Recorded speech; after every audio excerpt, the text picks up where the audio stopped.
Hello बच्चों, let's read the question. Problem related to RH factor arises when RH positive and RH negative bloods mix up. So question में पूछा है कि RH positive और RH negative blood जब mix up होते हैं तो प्रॉब्लम्स कब आती है. तो यहाँ हमारा की कंसेप्ट है RH फैक्टर. RH फैक्टर क्या होता है? ये होता है रीसस फैक्टर और ये प्रेजेंट होता है आरबीसी के सरफेस पे. ये टाइप का एक एंटीजन है, आप कह सकते हो.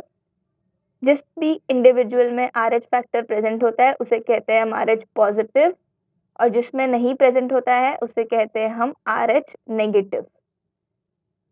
सो अब क्या होगा अगर हम किसी पेशेंट को, अगर वो RH नेगेटिव है, उसे हम RH पॉजिटिव ब्लड देते हैं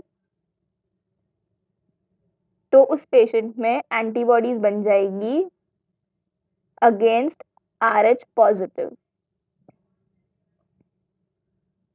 सो ये एक बेसिक कंसेप्ट है. अब क्या होता है कि प्रेगनेंसी में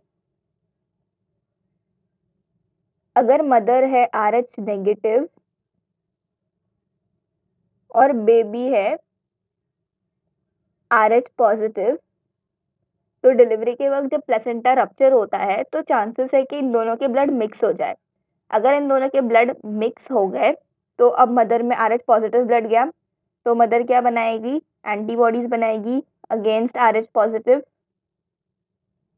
तो अब क्या होगा अगर सेकेंड प्रेगनेंसी हुई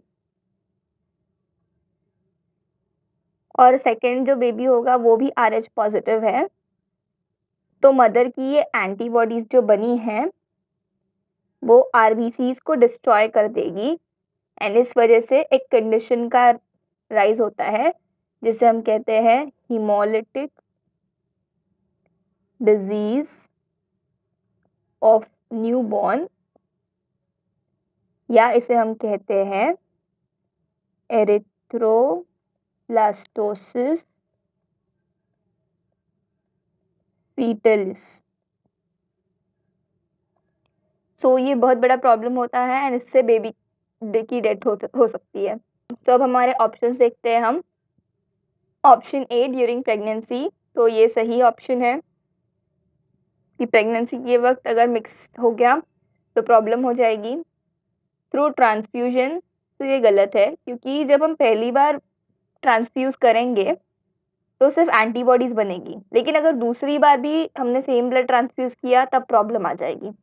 इन टेस्ट ट्यूब, तो ये भी सही है कि अगर हम कोई एक्सपेरिमेंट कर रहे हैं लैब में तो अगर RH पॉजिटिव और RH नेगेटिव ब्लड मिक्स हो गए तो उससे जो हमारे वैल्यूज़ है उसमें डेविएशन आ सकता है. सो हमारा करेक्ट आंसर होगा option D, both A and C. Hope you have understood it well. Good luck and thank you.